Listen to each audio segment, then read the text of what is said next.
तस्वीरें दिल्ली के जंतर मंतर पर चल रहे प्रदर्शन की हैं। सेंट्रल दिल्ली की सड़कों पर मौजूद प्रदर्शनकारी अपनी मांगों पर अड़े हुए हैं। वो शिक्षा मंत्री धर्मेंद्र प्रधान का इस्तीफा मांग रहे हैं। प्रधानमंत्री मोदी ने कहा है कि वो पेपर लीक के मामलों में कार्रवाई के लिए फास्ट ट्रैक कोर्ट बना रहे हैं, लेकिन फिर भी प्रदर्शनकारी अपनी मांग पर अड़िग हैं। Chief justice of India Suryakant के एक बयान के बाद सोशल मीडिया से शुरू हुई एक मुहिम अब मोदी सरकार के लिए अब तक का सबसे बड़ा चैलेंज बन गई है। इस पूरे आंदोलन की अगुवाई कर रही है कॉकरोच जनता पार्टी, जिसकी पहचान है कॉकरोच। वही कॉकरोच जो कई सदियों और सभ्यताओं के खत्म होने के बाद भी हमारी और आपके किचन में टहलता हुआ ऐसे ही मिल जाता है। लेकिन ये पहली बार नहीं है जब कॉकरोच जैसी कोई आम सी चीज किसी प्रदर्शन या आंदोलन का चेहरा बनी हो। इतिहास के पन्ने पलटेंगे तो इसमें छाते, बर्तन से लेकर नमक तक आपको सरकारें पलटते मिल जाएंगे। आज प्रदर्शनों की पहचान बने ऐसे ही टूल्स की बात करेंगे। नमस्ते, मेरा नाम है निकिता और आप देख रहे हैं ललन टॉप का अंतर्राष्ट्रीय प्रसंगों से जुड़ा रोजाना का कार्यक्रम दुनियादारी।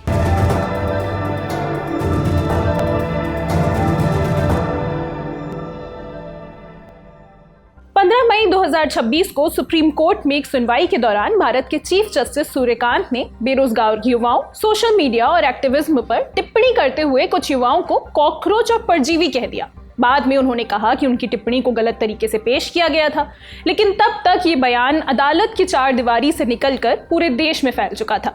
अगले ही दिन 16 मई को पॉलिटिकल कम्युनिकेशन स्ट्रैटेजिस्ट और छात्र अभिजीत दिपके ने एक नए संगठन की शुरुआत की। नाम रखा गया कॉकरोच जनता पार्टी, सीजेपी। लेकिन देखते ही देखते ये व्यंग्य एक बड़े आंदोलन में बदल गया। कुछ ही हफ्तों में सीजेपी के सोशल मीडिया पर लाखों फॉलोअर्स हो गए। कॉकरोच की तरह ही दुनिया भर में ऐसे कई पॉलिटिकल टूल्स रहे जो अलग अलग प्रदर्शनों की पहचान बन गए।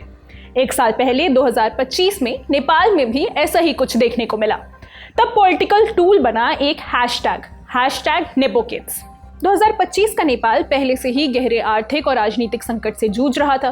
देश की करीब 1/3 अर्थव्यवस्था उन पैसों से चल रही थी जो विदेश में काम कर रहे नेपाली अपने घर बेचते थे। युवा बेरोजगारी करीब 20% तक पहुंच चुकी थी। दशकों से वही कुछ राजनीतिक परिवार बार बार सत्ता में आ रहे थे। लोगों के मन में इस पूरे सिस्टम के खिलाफ गुस्सा था, लेकिन इस गुस्से को एक चेहरा नहीं मिल पा रहा था। वो चेहरा मिला टिकटॉक पर। नेताओं के बेटे बेटियां वहां लग्जरी छुट्टियां, महंगे डिजाइनर कपड़े और आलिशान जिंदगी के वीडियोस पोस्ट कर रहे थे। इनमें सबसे ज्यादा चर्चा एक वीडियो की हुई जिसमें महंगे ब्रांड्स के शॉपिंग बैग से बनाए क्रिसमस ट्री दिखाया गया था। इसके बाद नेपाली सोशल मीडिया ने नेताओं के बच्चों को नेपो किड्स कहना शुरू कर दिया।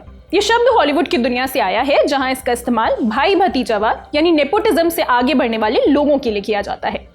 फिर 4 सितंबर 2025 को नेपाल की सरकार ने 26 सोशल मीडिया प्लेटफॉर्म्स पर प्रतिबंध लगा दिया। सरकार का तर्क था कि इन प्लेटफॉर्म्स ने सही तरह से रजिस्ट्रेशन नहीं कराया था। यहीं से कहानी बदल गई। जो आंदोलन शुरुआत में सिर्फ एक हैशटैग कैंपेन था, वो देखते ही देखते युवाओं के नेतृत्व वाले राष्ट्रव्यापी आंदोलन में तब्दील हो गया। कुछ ही दिनों में हालात ऐसे बन गए कि प्रधानमंत्री केपी शर्मा ओली को इस्तीफा देना पड़ गया।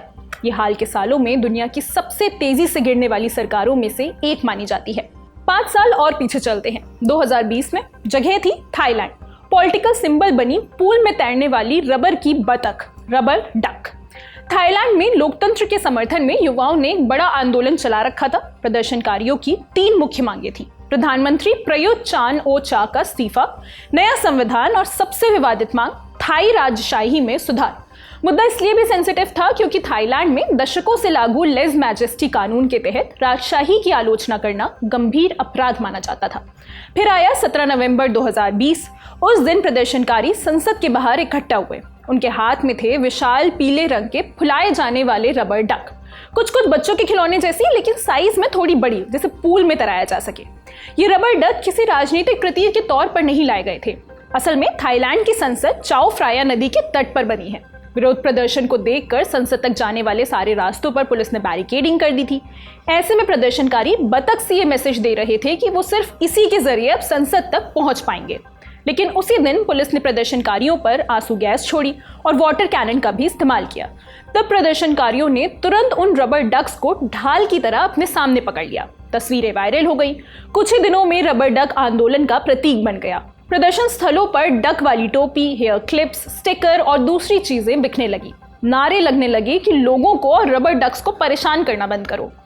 आंदोलन 2021 तक चलता रहा। बाद में बड़े स्तर पर कार्रवाई और गिरफ्तारियों के बाद प्रदर्शन थम गया। इसी साल 2025 में ही थाईलैंड के प्रदर्शन से कुछ महीने पहले दुनिया के दूसरे छोर पर एक और प्रदर्शन शुरू हुए थे। देश था अमेरिका। प्रोटेस्ट था ब्लैक लाइव्स मैटर, जिसकी पहचान बने 3 शब्द, आई कैन नॉट ब्रीथ। मई 2020 में अमेरिका के मिनियापोलिस शहर में एक अश्वेत नागरिक जॉर्ज फ्लॉयड की मौत हो गई थी। उनकी गर्दन पर एक पुलिस अधिकारी ने लगातार 9 मिनट से ज्यादा देर तक घुटना टिकाए रखा, जिसके कारण उसकी जान चली गई। मरते हुए जॉर्ज फ्लॉयड बार बार एक ही बात दोहराते रहे, आई कैन नॉट ब्रीथ, मैं सांस नहीं ले पा रहा हूँ। वही शब्द कुछ ही घंटों में अमेरिकी इतिहास के सबसे बड़े जन आंदोलनों में से एक में बन गए। देखते ही देखते ये आंदोलन अमेरिका से निकलकर दुनिया के लगभग हर महाद्वीप तक फैल गया। लेकिन ये शब्द पहली बार 2020 में नहीं बोले गए थे। इससे 6 साल पहले जुलाई 2024 में एक और अश्वेत नागरिक एरिक गर्नर की भी पुलिस हिरासत में मौत हो गई थी। स्टेटन आइलैंड में पुलिस ने उन पर लूज सिगरेट्स बेचने का आरोप लगाते हुए गिरफ्तार करने की कोशिश की थी। इसी दौरान एक पुलिस अधिकारी ने उन्हें चोक होल्ड में जकड़ लिया था। गार्नर ने अपनी जान बचाने की कोशिश करते हुए एक ही वाक्य 11 बार दोहराया था, I can't breathe. Eric Garner की मौत के तुरंत बाद वही शब्द ब्लैक लाइव्स मैटर आंदोलन का सबसे बड़ा नारा बन गए। ये नारा टी शर्ट्स पर छपने लगा, विरोध प्रदर्शनों में गूंजा और दीवारों पर बने म्यूरल्स का हिस्सा बन गया। फिर 2020 में जब जॉर्ज फ्लॉयड ने मरते समय वही शब्द दोहराए तो इन शब्दों का असर और भी गहरा हो गया। प्रदर्शनकारियों के लिए ये वाक्य इस बात का सबूत था कि 6 साल बाद भी अमेरिका में कुछ नहीं बदला था। आंदोलन के बाद कुछ अमेरिकी शहरों ने पुलिस के बल प्रयोग से जुड़े नियमों में बदलाव किए। कई जगह पुलिस के बजट और कामकाज की समीक्षा की गई। जॉर्ज फ्लॉयड और एरिक गार्नर के मामलों में शामिल पुलिस अधिकारियों के खिलाफ कानूनी कार्रवाई भी हुई। लेकिन अमेरिका की पुलिस व्यवस्था में रंग भेद को लेकर अभी भी बदलाव का इंतजार किया जा रहा है। अब 5 साल और पीछे चलते हैं। 2014, जगह हांगकांग।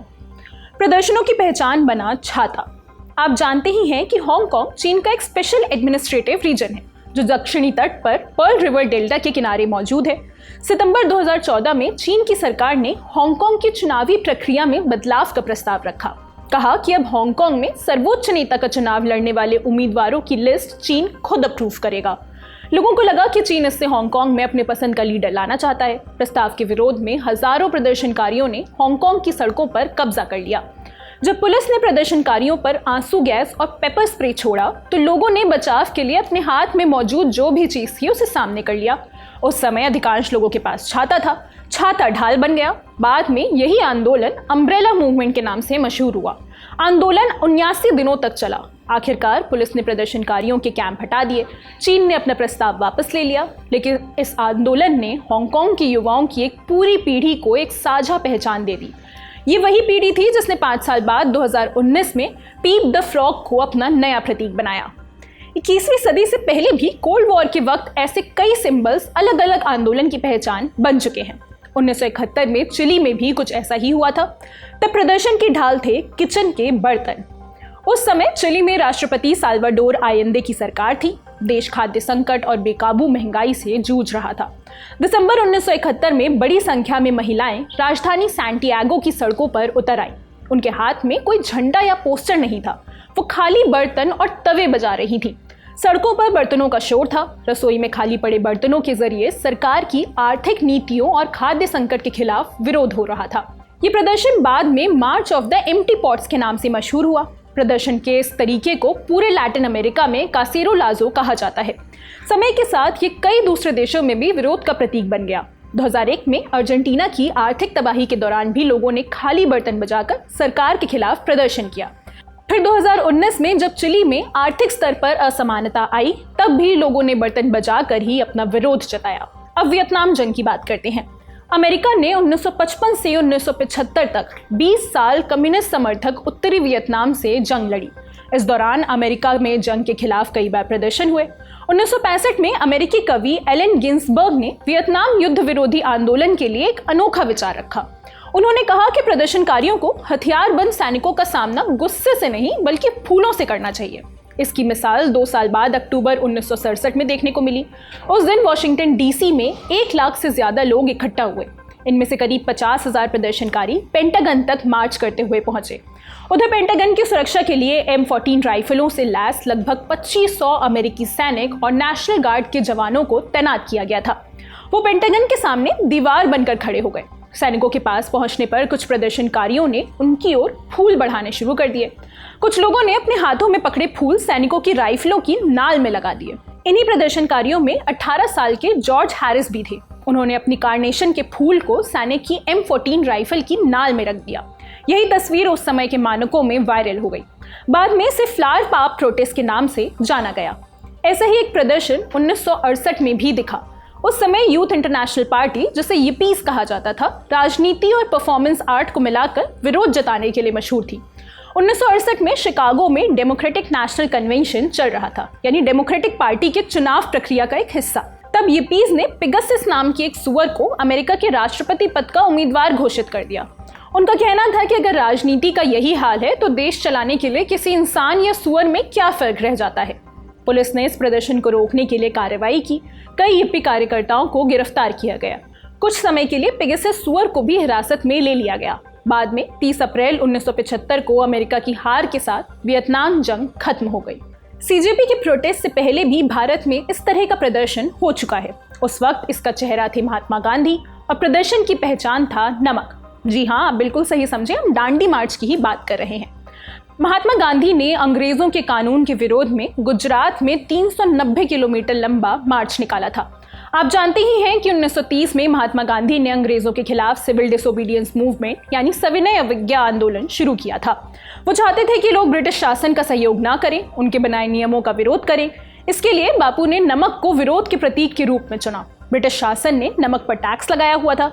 भारतीयों के नमक बनाने पर भी रोक लगा रखी थी। महात्मा गांधी ने अंग्रेजों का ये कानून तोड़ने के लिए पैदल मार्च निकाला। 12 मार्च 1930 को वो गुजरात की राजधानी अहमदाबाद के साबरमती आश्रम से निकले। रास्ते में लोग इस मार्च से जुड़ते गए और प्रदर्शन बड़ा होता गया। लगभग 24 दिन तक 390 किलोमीटर की यात्रा करने के बाद बापू 6 अप्रैल को गुजरात के दांडी गांव पहुंचे। यहाँ उन्होंने समुद्र के किनारे नमक के पत्थर को उठाया और नमक बनाकर कानून को तोड़ दिया।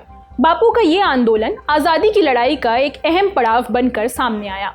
इतिहास में ऐसे अनेक उदाहरण हैं जब किसी रंग, किसी सामान, किसी स्लोगन या किसी चिन्ह ने प्रदर्शन को न सिर्फ पहचान दी बल्कि उस पूरे देश को शेप करने में अहम भूमिका निभाई। भारत के चीफ जस्टिस के बयान पर तंज की तरह शुरू हुई कॉकरोच पार्टी की मुहिम अब कहां तक जाएगी और इन प्रदर्शनों का क्या नतीजा होगा, ये देखना दिलचस्प होगा। जो भी होगा, खबर हम आप तक पहुंचाते रहेंगे। आज की बड़ी खबर यहीं तक। अब सुर्खियों की बारी। हॉर्मुज़ स्ट्रेट के बाद अब लाल सागर और बाब एल मंदेब स्ट्रेट जंग का नया मैदान बनते जा रहे हैं। यमन के ईरान समर्थित हूती विद्रोहियों ने लाल सागर में सऊदी अरब के 2 तेल टैंकरों पर हमले का दावा किया है। हूतियों के मुताबिक उन्होंने सऊदी अरब के एंसेलिया और लैला नाम के टैंकर पर हमला किया। इसकी अभी आधिकारिक पुष्टि नहीं हुई है, लेकिन सऊदी अरब की सरकारी प्रेस एजेंसी ने एंसेलिया जहाज पर हमले की जानकारी जरूर दी है। हूतियों ने 2 दिन पहले ही सऊदी पर नेवल ब्लॉकेड लगाने का ऐलान किया था। कहा था कि वो लाल सागर से सऊदी का कोई भी तेल टैंकर गुजरने नहीं देंगे। उसके बाद ये जहाज पर पहला हमला माना जा रहा है। हमले ने दुनिया भर में तेल की सप्लाई पर नया संकट पैदा होने का खतरा बढ़ा दिया है। हूतियों की धमकी के बाद ही बाब एल मंदेब की ओर जाने वाले जहाज़ों ने अपना रास्ता बदलना शुरू कर दिया है। न्यूज़ एजेंसी रॉयटर्स के मुताबिक 22 जुलाई को 5 टैंकरों ने अपना रूट बदला था। इससे पहले 21 जुलाई को भारत और चीन जा रहे 3 तेल टैंकरों ने भी यू टर्न ले लिया था। यानी संकेत यही है कि हालात और खराब होने वाले हैं। इस बीच अमेरिका ने लगातार 12वें दिन ईरान पर अपना हमला जारी रखा।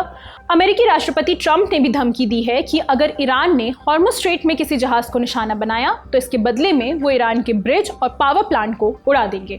ट्रंप ने हूती विद्रोहियों को भी धमकाया कि अगर उन्होंने लाल सागर में जहाज़ों को रोकने की कोशिश की तो we will take care of them, यानी हम उन्हें देख लेंगे।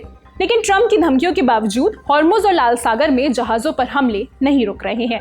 अगली खबर। भारत ने यूएन में सिंधु जल समझौते पर पाकिस्तान के झूठ को करारा जवाब दिया है। भारत ने कहा कि जब तक पाकिस्तान आतंकवाद को सरकारी नीति के हथियार के तौर पर इस्तेमाल करता रहेगा तब तक जल समझौते पर कोई सहयोग नहीं किया जाएगा। 22 जुलाई को संयुक्त राष्ट्र की सुरक्षा परिषद UNSC में नेचुरल रिसोर्सेज मैनेजमेंट पर बहस चल रही थी। बहस में पाकिस्तान के प्रतिनिधि इफ्तिखार अहमद ने सिंधु जल समझौते के मुद्दे पर फिर से सहानुभूति बटोरने की कोशिश की। भारत पर पानी को हथियार बनाने का आरोप लगाया। कहा कि समझौता सस्पेंड करने से 24 करोड़ से ज्यादा पाकिस्तानियों की रोजी रोटी पर खतरा पैदा हो गया है। इस पर संयुक्त राष्ट्र में भारत के स्थायी प्रतिनिधि पर्वतनेनी हरीश ने माकूल जवाब दिया। कहा कि इस मुद्दे पर सहयोग तभी संभव है जब दोनों देशों के बीच विश्वास हो, लेकिन सीमा पार आतंकवाद के चलते ऐसी उम्मीद ही नहीं की जा सकती। पर्वतनेनी हरीश ने जम्मू कश्मीर का भी जिक्र किया। कहा कि इस मुद्दे पर केवल एक ही बहस है और वो ये कि पाकिस्तान ने भारत के संप्रभुता वाले क्षेत्र पर कब्जा किया है, इसलिए भारत पर उंगली उठाने के बजाय बेहतर होगा कि पाकिस्तान पहले अपने घर को ठीक करे। आज का दुनियादारी यहीं समाप्त होता है। अपना और अपनों का ख्याल रखिए। देखते रहिए द लेलन टॉक। शुक्रिया, शुभ रात्रि।